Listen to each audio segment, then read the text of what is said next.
why I don't like black.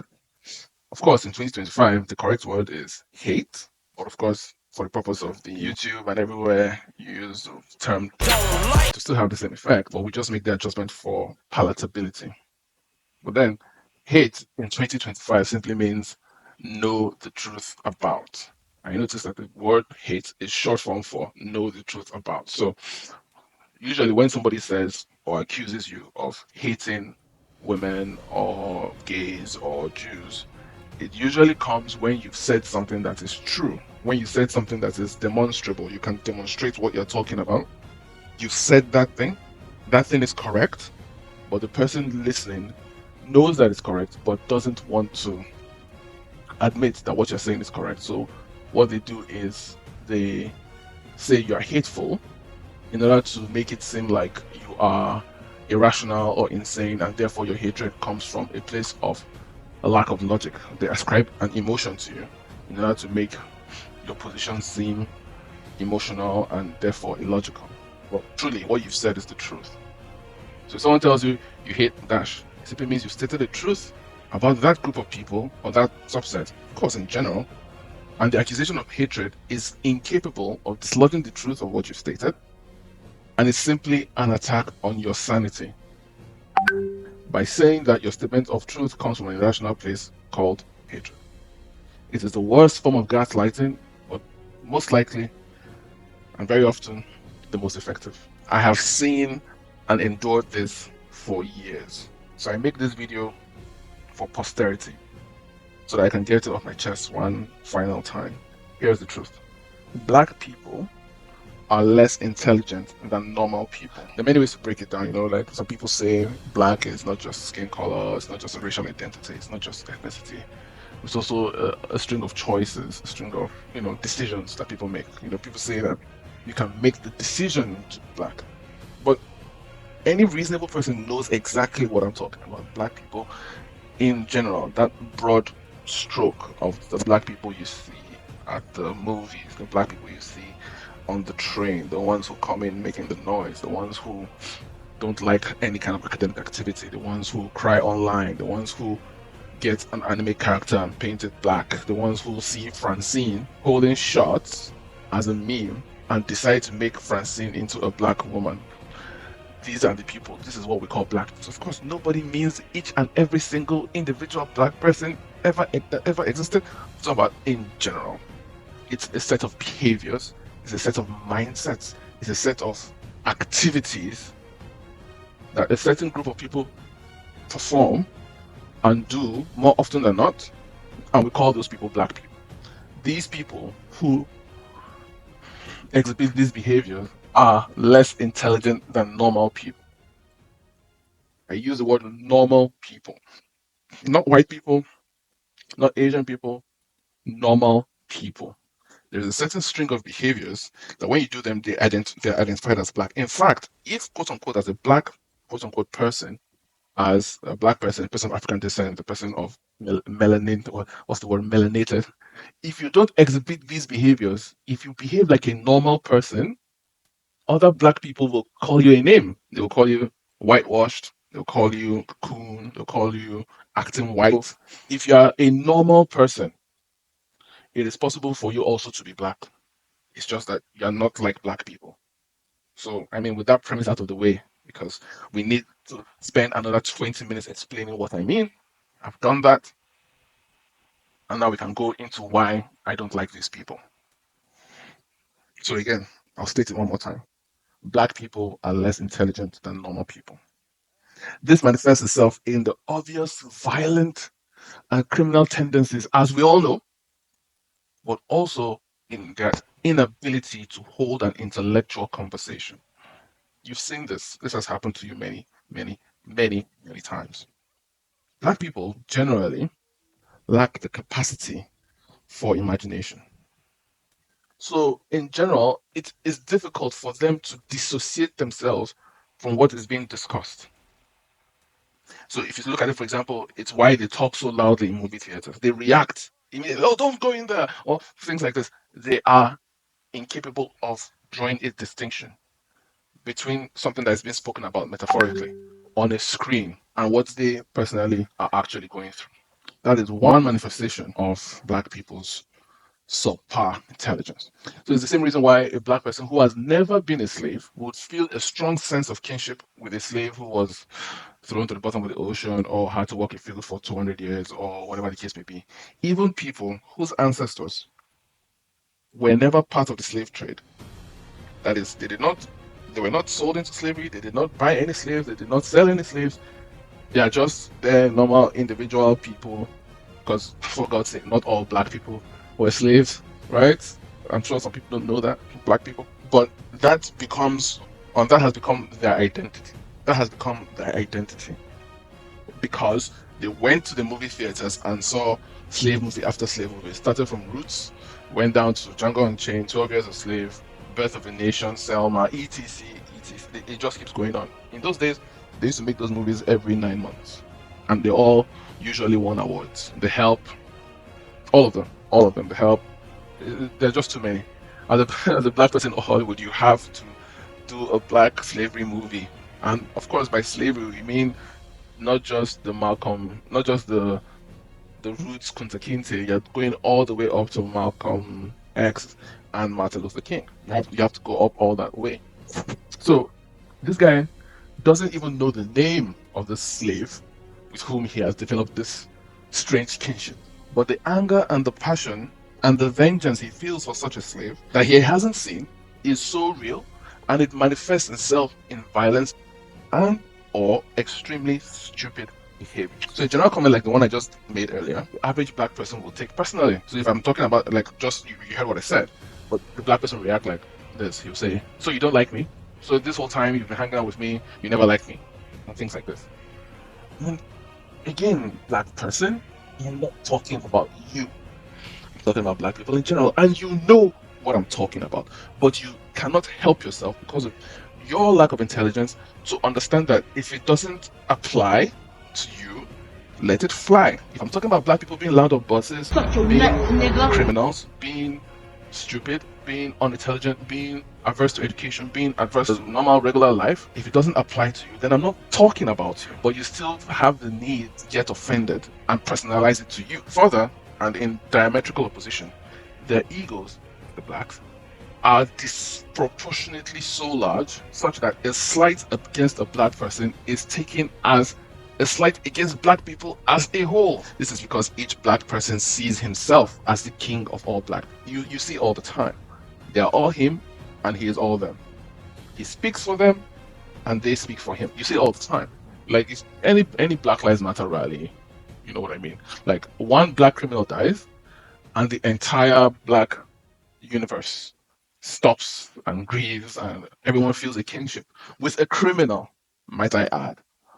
This guy is a confirmed criminal from George Floyd all the way up.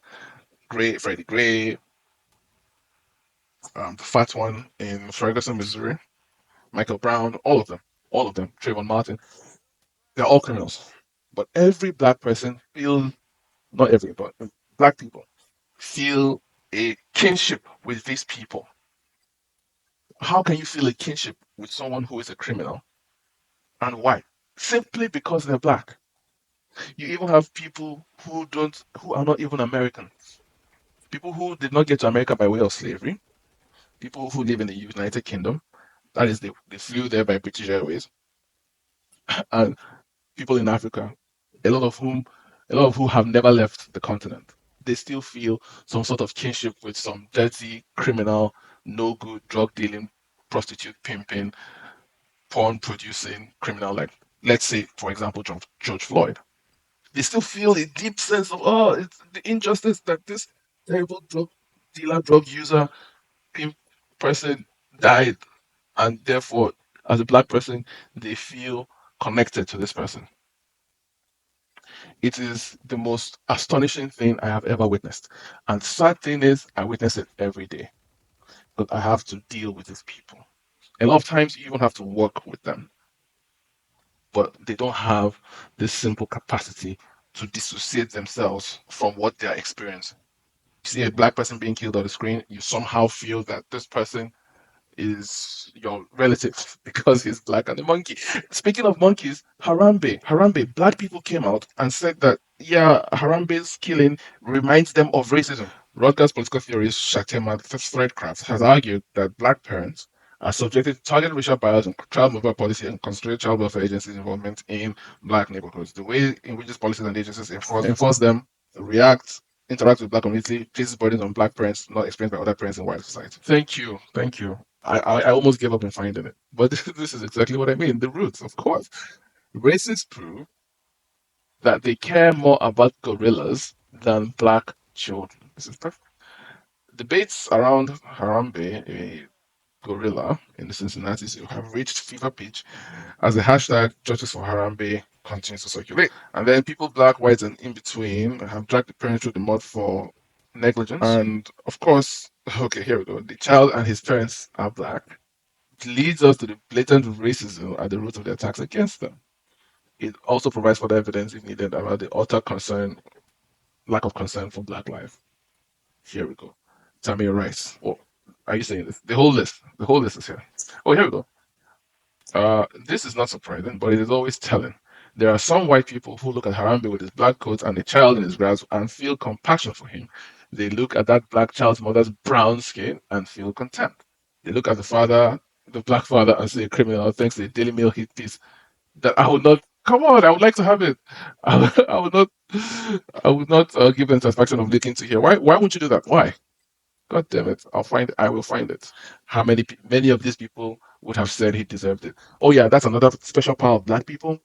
They read minds. Black people can read your mind. They can tell exactly what you would do in a certain situation that has not occurred, but they can tell you with absolute certainty that yes, you will react in a racist fashion, and they can give you punishment for that now. So they can do violence to you for a racist act that they think you might do in a certain situation. That is real. That has happened. It is more obvious than ever that some people will all pull together to protest the killing of African animals, even though they give less of a damn about black children. They will violently oppose necessary actions to protect black children while justifying violence. Oh, here we go. This is it. They will cry and rage over a real gorilla while throughout history and into the current day they have called us gorillas, apes, and monkeys at every turn and celebrate our deaths. Make no mistake. We see those people for the racist hypocrites that they are. Oh my god. So here we go. Exclusive. Daily Mail. It's your heart out. What's your name? Yeah. Daily Mail hit piece. How is this a hit piece? When it's the truth. The roots. Screw you guys. We got it. Parents of four whose son fell into the zoo enclosure, sparking killing of Harambe the gorilla, as it emerges that his father has a lengthy criminal history, including kidnapping and drug trafficking. Who is surprised? Who? Oh, these are the parents. Interesting. Who is surprised? Just two random black parents, and the father has a lengthy criminal history. This is black people.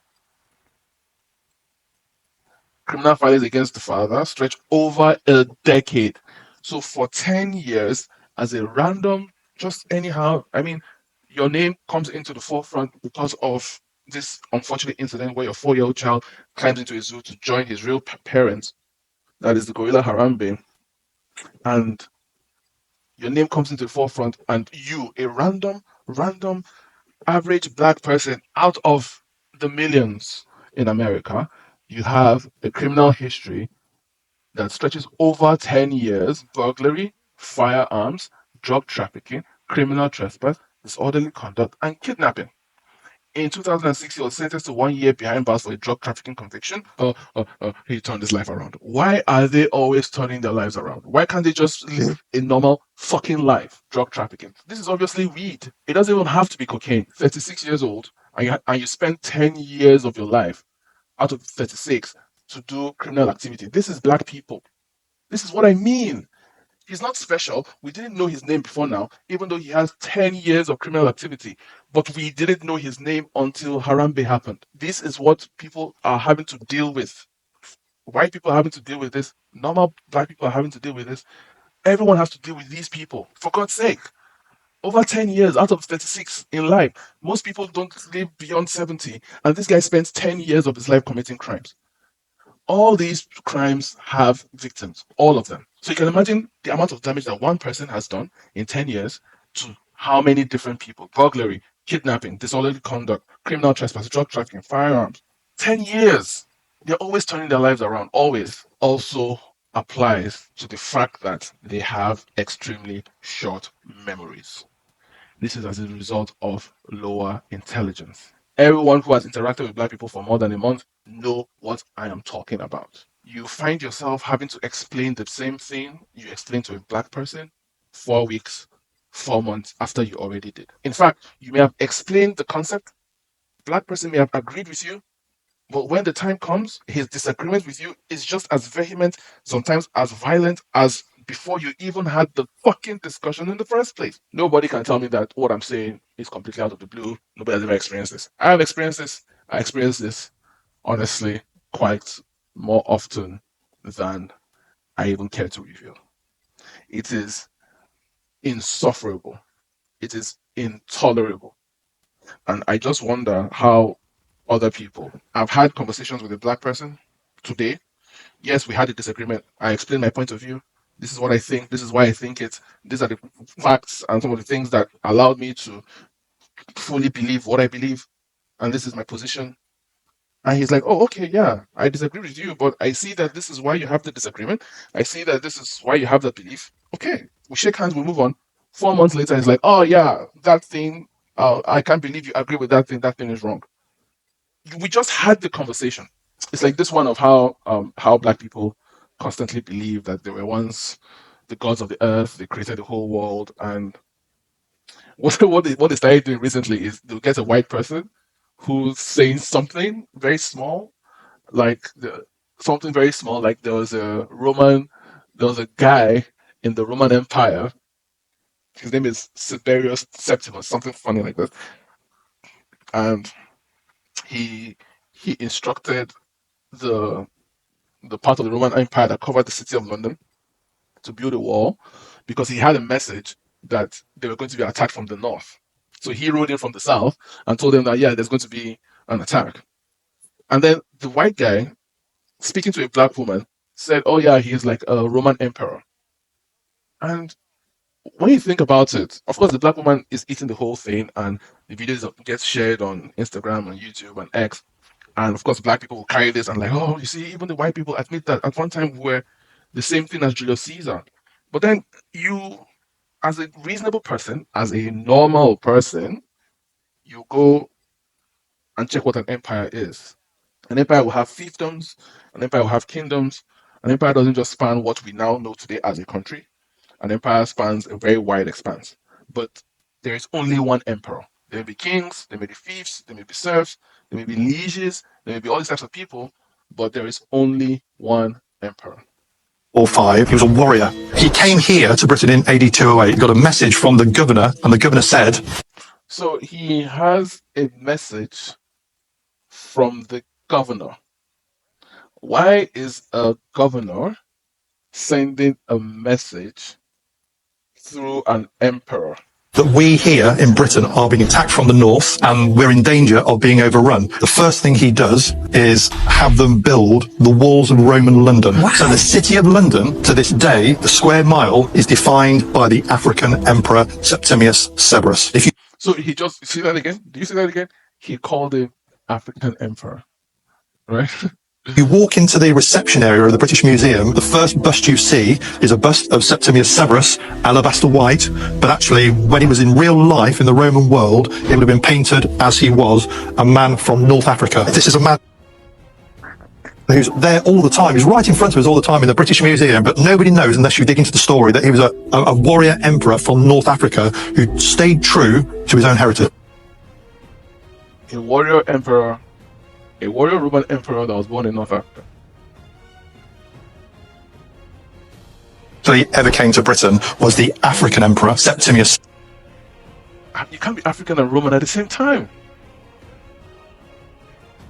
So they said he was one when Severus. He was one of the greatest Roman emperors. So he was born in North Africa in AD 140. AD 145. All right, so he's AD 145. Let's see who the Roman emperors were. So this is where he would have been. Who are the people? Tetrarchy. Duration. Let's hear one more thing he said. Or 5. He was a warrior. He came here to Britain in AD 208, got a message from the governor.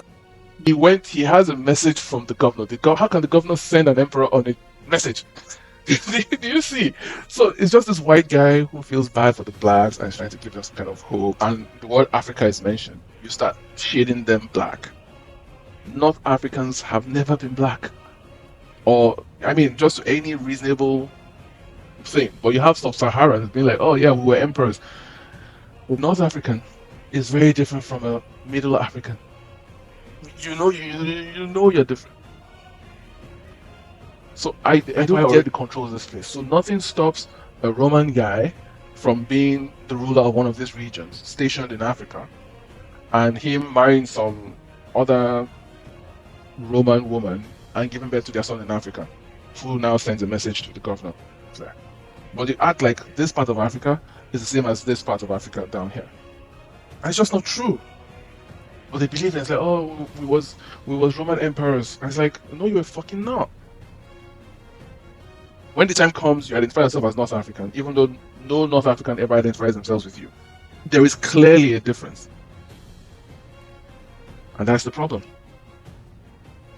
So, like a black person could see a photo of a decrepit Negro in a kimono, and he will conjure up a whole fiction of how, oh yeah, blacks were once in Japan, and the Japanese did a thing, and then the Japan washed black history, so the blacks who are now in Tokyo harassing locals, being dirty, decrepit monkeys, creating a mess in Japan, simply quote unquote taking back their roots or something. It's easy to find on Facebook or Black Twitter, and it's easily applied to America, the United Kingdom, and any part of the world that blacks have somehow emigrated to today. Speaking of what I was talking about in Japan, let's just see what blacks are getting up to. Blacks in Japan. They go film TikTok dances, just all sorts of stupid shit. Oh, here, here. This is exactly what I'm talking about. This is supposed to be Yasuke. Exactly. So yeah, the Japanese got so pissed off and they're like, please, no circus performance here. Japan is not a theme park. I don't know what happened in 2024, but blacks just started chimping out in Japan for no reason. So we have some of that here.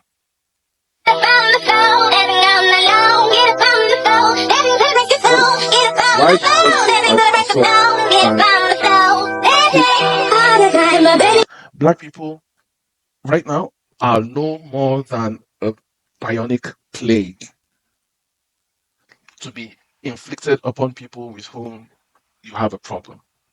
Japan is a homogeneous society. Somehow, some way, this crusty, decrepit person finds his way there. How? How? Because black people started watching One Piece, so they decided to go to Japan. Does this guy look like the person who can afford a plane ticket to Japan? How did he get there? You on my mind, and I don't know why you but the feeling.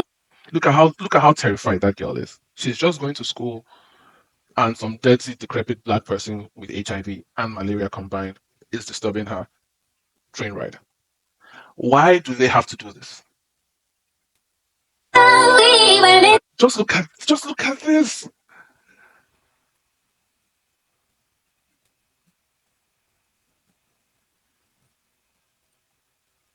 Oh my god. I'm pissed off just looking at it. It's ridiculous. Then they turn around and say, oh yeah, we were samurais. We were samurais. But then, okay, you were samurais, but then this is what you're doing.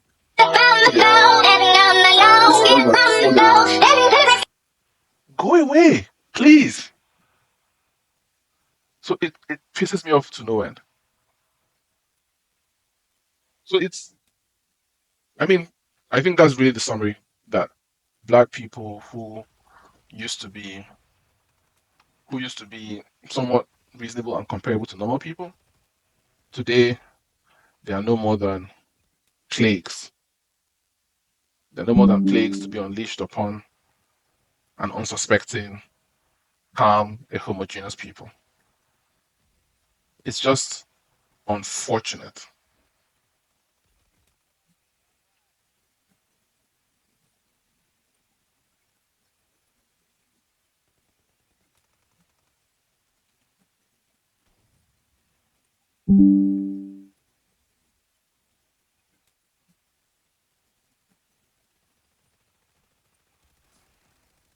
So that's it.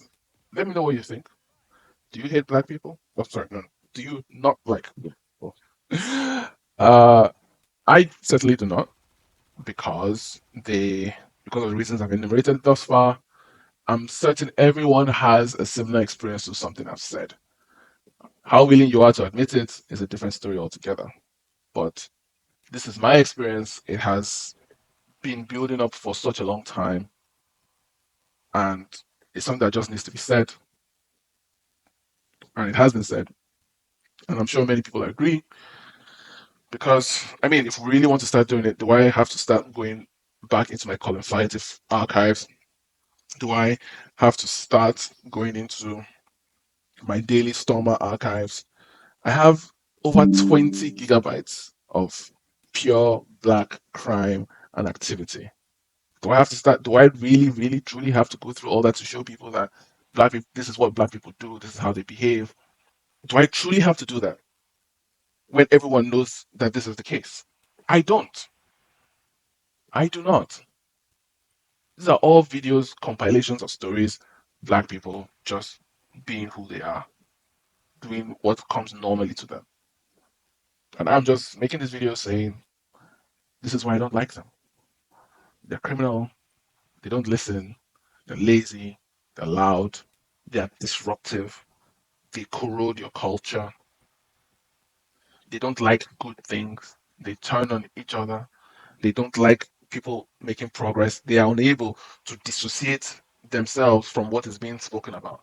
If I speak about, oh, these people, they look like they smoke weed, they look like they take drugs, and because the person is black, the black person will say to you, oh, I'm black. Does that mean that I take drugs and I smoke weed? I am not talking about you. I'm not saying you're a criminal. I'm saying they are criminals, and that is where they appear. But they cannot muster the intelligence to draw a distinction between the people I'm talking about and describing and themselves. The simple reason is that they are not intelligent enough. It's unfortunate, and I'm tired of it. And this year is 2025. I want nothing to do with these people. I am going to reduce my level of interaction with them as much as possible because I cannot take it anymore. Leave a comment. Tell us your experience with these people from all over the world. Tell us. We need to hear your stories. I'm leaving this page up because Colin Flaherty made it his life's work to tell you about black people, most specifically black crime, violence, and hostility against white people, against Asian people, against all sorts of people.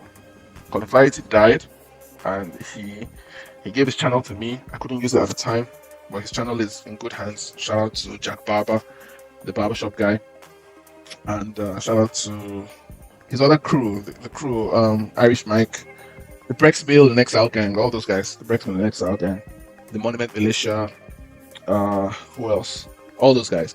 They know what I'm talking about. The whole world knows what I'm talking about, but I still have to preface, I still have to like sugarcoat what I'm saying. This is tiring. The whole world knows what we're talking about. We're tired of these people. And especially if you have them in your personal life, I know how tired you are. So please leave a comment, tell us your experience, leave a like, share this video. I think I said what I said in a non-hateful manner. So I think that it should be good. So share it with as many people as you can. And I'll see you in the next video. Hopefully the next video is a little less heavy. But the truth is not heavy, is it? This is the truth. And that's what we're telling. So I'll see you guys in the next one. Take care and have a wonderful year. After centuries of sleep, of nothingness, I have returned.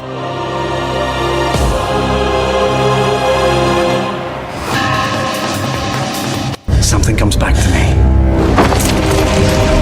I was great once. Feared. Yes. Once I was strong. Powerful beyond measure, beyond imagining. So weak now. Must find blood.